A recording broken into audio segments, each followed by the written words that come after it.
Hello mga ka-Ondong, welcome sa Ondong TV.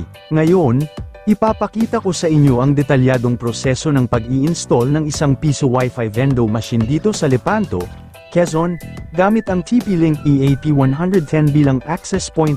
Galing pa ako ng Tabuk, Kalinga, at excited akong may bahagi sa inyo ang step-by-step na pag-setup na ito para makatulong sa mga gustong magnegosyo gamit ang piso Wi-Fi vending machine. Kaya tara, simulan na natin.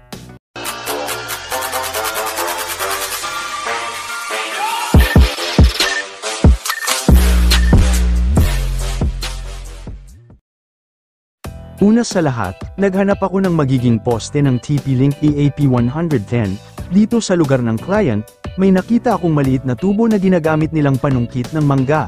Tinanggal ko muna ang panungkit na nakalagay sa tubo para magamit natin ito bilang makeshift na poste. Bago ko ito ikabit, inihanda ko muna ang TP-Link EAP110 at in-unbox ito. Kinabit ko ang dalawang 2.4G antennas sa device, na magbibigay ng magandang signal coverage para sa Wi-Fi. Pagkatapos ay kinuha ko ang outdoor Cat6 UTP cable na may haba ng 10 meters. Mahalaga ang paggamit ng outdoor cable, lalo na't exposed ito sa ulan, init, at iba pang weather conditions. Ikonekta natin ito sa Ethernet port ng TP-Link EAP110 para maging stable ang connection sa ating piso Wi-Fi vending machine. Para ikabit ang TP-Link EAP110 sa tubo, gumamit ako ng mga cable ties at sinigurong mahigpit ang pagkakalagay nito. Bukod sa cable ties, nagdagdag pa ako ng GI wire bilang banting para hindi ito mag-alaw-galaw at masigurado natin na matibay ang pagkakatayo ng access point. Kasama ko rin ang aking misis para tingnan kung maayos at tuwid ang pagkakasetup namin. Sinigurado naming straight ang pagkakatayo at ang pagkakakabit ng mga wires para hindi ito masira sa hangin o ulan. Itinayo namin ang poste malapit sa tindahan ng may-ari ng vending machine, para maging accessible ang Wi-Fi signal sa mga customers nila. Isa-isa kong inayos ang mga wires at tiningnan kung stable ang pagkakalagay ng access point sa kanyang poste. Pinatulong ko kay Mrs. na tingnan kung kailangan pang dagdagan ng higpit ang mga banting para mas maganda ang pagkakatayo.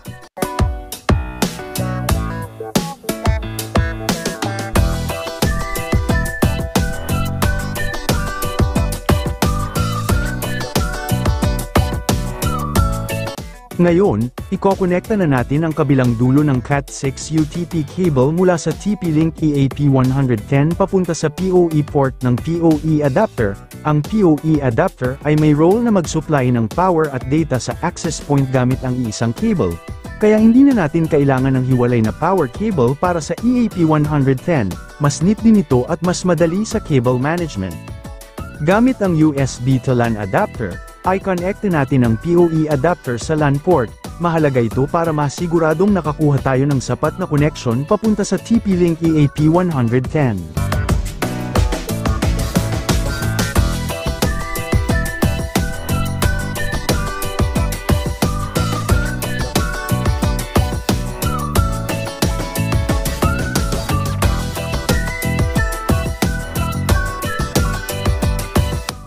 Ngayon naman, gagawa tayo ng isang Cat6 UTP cable para ikonekta sa board ng piso Wi-Fi vending machine, na sa kasong ito ay Orange Pi 1. Gamit ang crimper, nag-crimp ako ng straight-through cable gamit ang T568B standard na madalas gamitin sa mga network setups. Siguraduhin na tama ang pagkakakrimp ng wires para maging stable ang connection at maiwasan ang anumang interruption sa signal.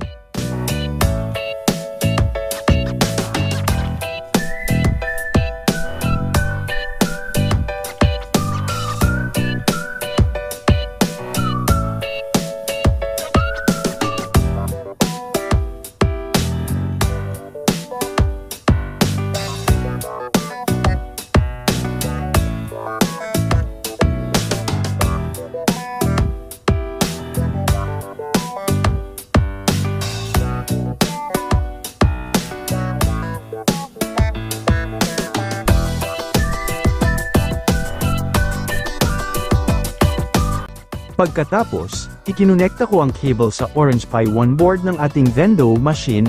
Isa-isa kong inayos ang mga cable ties para malinis ang setup at hindi magulo tingnan. Ginawa ko ito para sa cable management at para rin mas madaling maintindihan ng mga mag-maintain sa vending machine kung paano nakaayos ang connections.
Yung kabilang dulo ng cable ay ikonekta naman natin sa router ng kanilang ISP, sa ganitong paraan. Nakakonekta na ang buong network system sa internet at maaari nang gamitin ng customers. Inayos kong muli ang mga cable ties at naglagay pa ng cable clips para magmukhang organized at presentable ang setup.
Oras na para i-power up ang buong sistema.